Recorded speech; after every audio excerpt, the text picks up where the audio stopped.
उच्चतम न्यायालय ने सोमवार को असम सरकार को कामरूप जिले में 48 निवासियों के मकानों को बिना किसी पूर्व सूचना के गिराने के लिए अवमानना नोटिस जारी किया। सरकार का कहना है कि ये लोग आदिवासी भूमि पर अतिक्रमण कर रहे थे। न्यायालय ने आगे कार्रवाई पर यथास्थिति बनाए रखने का आदेश दिया।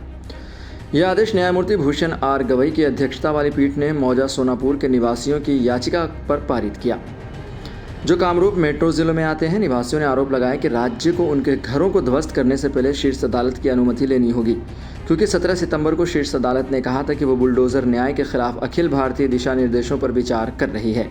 ऐसा करते हुए अदालत ने स्पष्ट किया कि उन संपत्तियों को कोई संरक्षण नहीं दिया जाएगा जो अनधिकृत हैं या सार्वजनिक स्थान या सड़कों पर अतिक्रमण कर रही हैं। यह बताए जाने पर कि कुछ घर नष्ट कर दिए गए हैं जबकि अन्य के खिलाफ कार्रवाई जारी है। पीठ, जिसमें न्यायमूर्ति के.वी. विश्वनाथन भी शामिल थे, ने राज्य और उसके अधिकारियों को अवमानना याचिका पर नोटिस जारी किया। न्यायालय ने मामले की सुनवाई 3 सप्ताह बाद स्थगित कर दी है, जबकि बुलडोजर न्याय के खिलाफ दिशा निर्देशों से संबंधित मुख्य मामले की सुनवाई मंगलवार को न्यायमूर्ति गवई की पीठ द्वारा किए जाने की उम्मीद है। निवासियों की ओर से वरिष्ठ अधिवक्ता हुज़ैफा अहमदी पेश हुए और उन्होंने कहा कि इस न्यायालय के आदेश का घोर उल्लंघन हुआ है।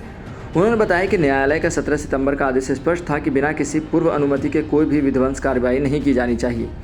न्यायालय के समक्ष याचिकाकर्ता कई दशकों से पावर ऑफ अटॉर्नी धारकों के रूप में भूमि पर अपने अधिकारों का बचाव करते हुए गुवाहाटी उच्च न्यायालय के समक्ष कानूनी लड़ाई लड़ रहे थे। 20 सितंबर को हाईकोर्ट में सुनवाई के दौरान राज्य के महाधिवक्ता ने कहा कि इस संबंध में अभ्यवेदन पर निर्णय होने तक कोई कार्रवाई नहीं की जाएगी। फरवरी 2020 में उन्हीं कब्जाधारियों के संबंध में शीर्ष अदालत ने अधिकारियों को निर्देश दिया था कि यदि कब्जाधारियों के विरुद्ध कोई आदेश पारित किया जाता है तो उन्हें वैकल्पिक उपाय करने की अनुमति देने के लिए डिप्टी कमिश्नर द्वारा उचित समय दिया जाना चाहिए। राज्य पर इस आदेश का उल्लंघन करने का भी आरोप लगाया गया था।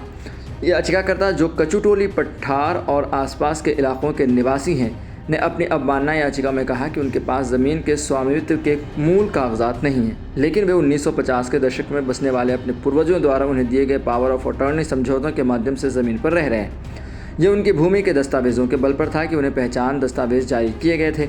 उनके अनुसार वे अतिक्रमणकारी नहीं हैं और राज्य सरकार द्वारा उनकी भूमि को आदिवासी भूमि का हिस्सा घोषित करने वाली 1987 की अधिसूचना पर विवाद करते हैं।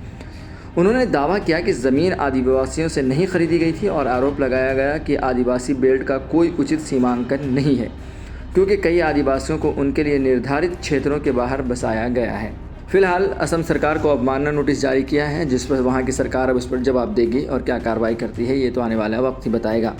लेकिन फ़िलहाल ये अच्छी खबर है कि वहाँ पर रहने वालों के लिए कि उन्हें कुछ वक्त मिला है, वो और इंतज़ाम करके अपने कागज़ों को पेश करते हैं।